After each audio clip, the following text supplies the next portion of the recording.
มึงนะจะขึ้นหรือเปล่านะโคตรจุ๊บให้ตัวโอ้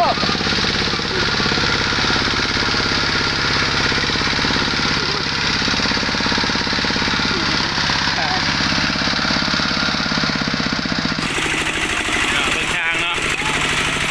การเดินทางของวงรถไฟ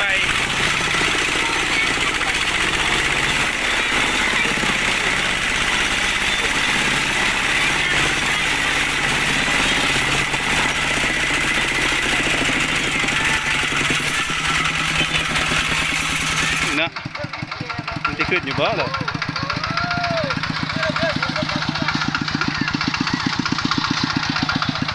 ทางโคตรยาก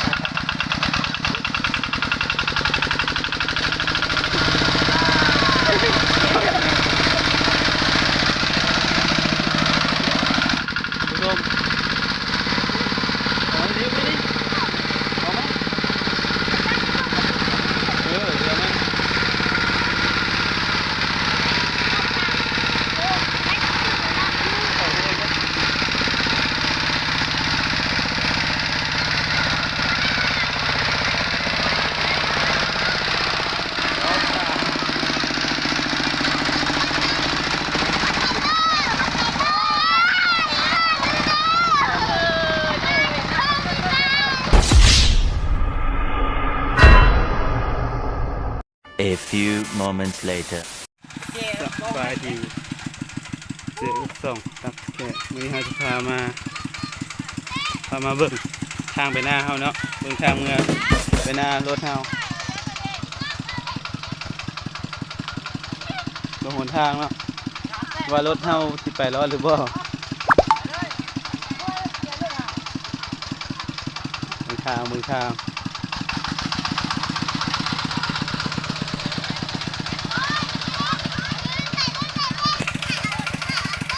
เนาะปวดสำใด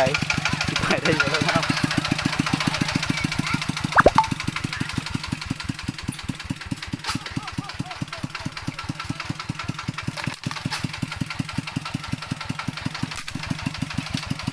ทางเฮากลับอันนั้นเนาะเมื่อเฮือนเนาะโคตรจะโหดเลย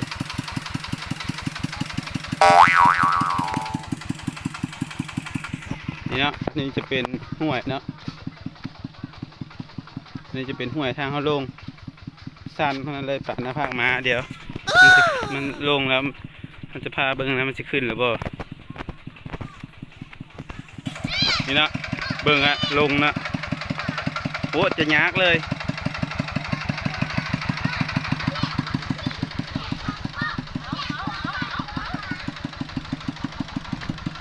นี่นะ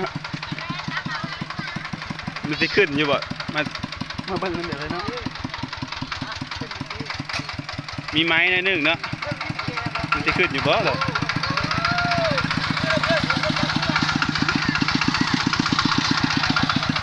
ทางโคตรยาก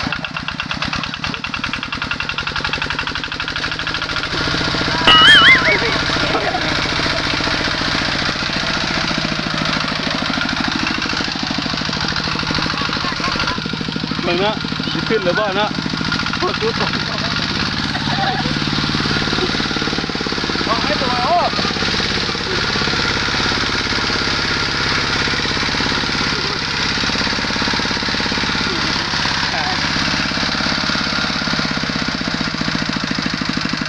ลงไปใช่โอ้ขึ้นจังไม่บอกขึ้นเนาะท่านผู้ชมเนาะอ๋อ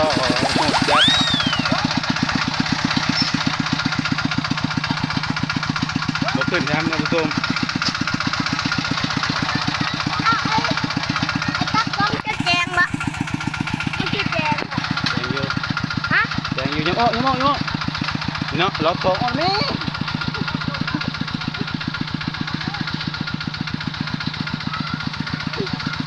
ขึ้นอยู่ข้างนี้ค่ะเบื้องรอบสองนะท่านผู้ชมเนาะมันจะขึ้นหรือว่า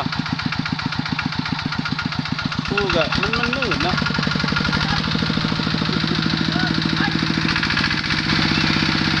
ขอบคุณครับท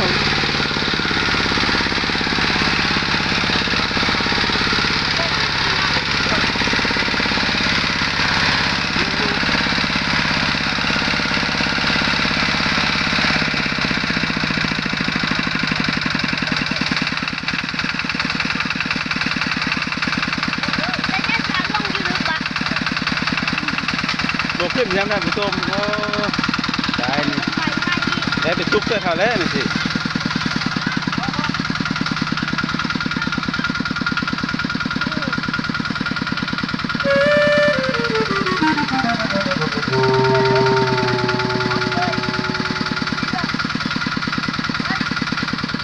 เนาะรอบ3ผู้ชมเอาเดี๋ยวไปดิเอามาเดี๋ยวมัน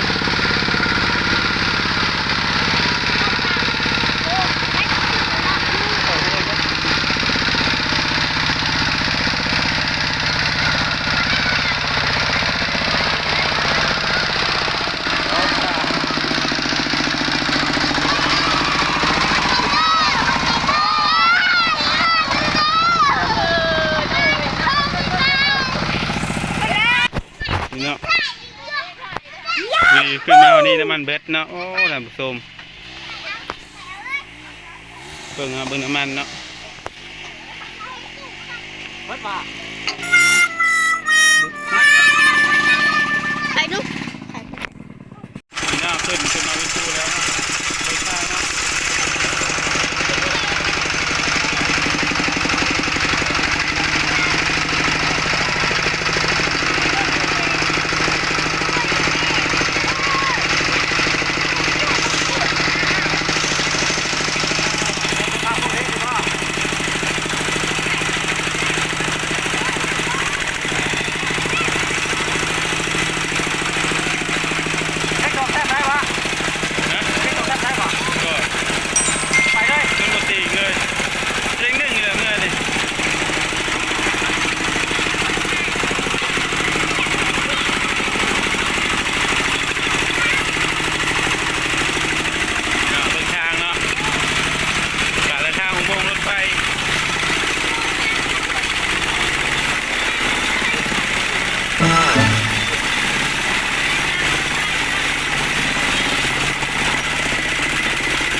บอกขึ้นเขาได้ผู้ชมราคาเลยไหมกัน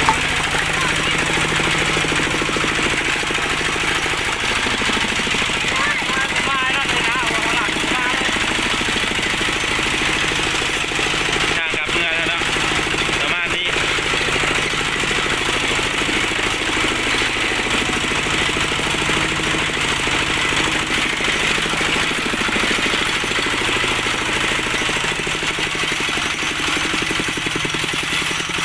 เจ๊งนึงเหรอตรงนี้ตรงอันตรายเบิร์ด โอ้พระเจ้าจอร์ดมันยอดมาก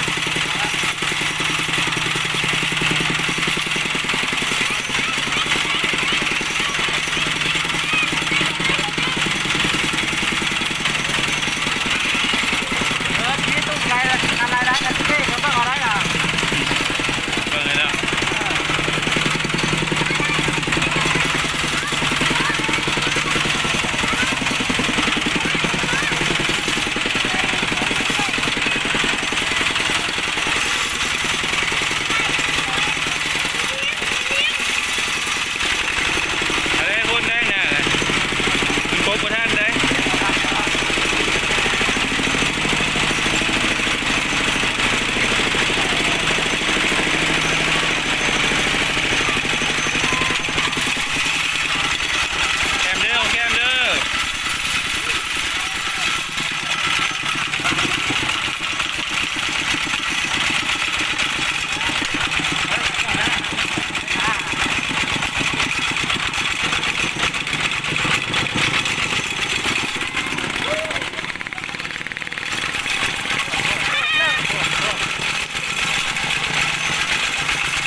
ดีหรือเปล่า ฮะ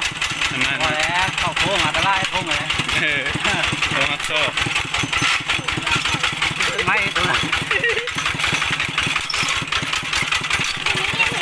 ที่ไหนมาเนี่ย เนาะเพื่อออกมาได้เนาะ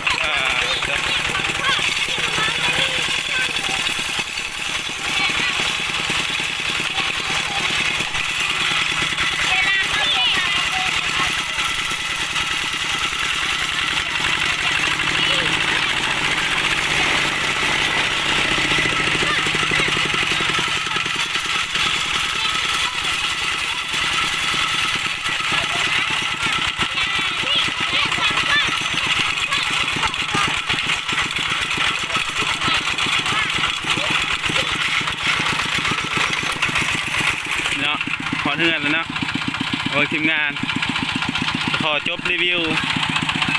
ทางกับหน้าเฮาไว้ที่นี้เนาะภาพติดตามกดไลค์กดแชร์ช่องตากตะแคงให้เนาะเพื่อเป็นกำลังใจให้เฮาในคลิปต่อไปเนาะ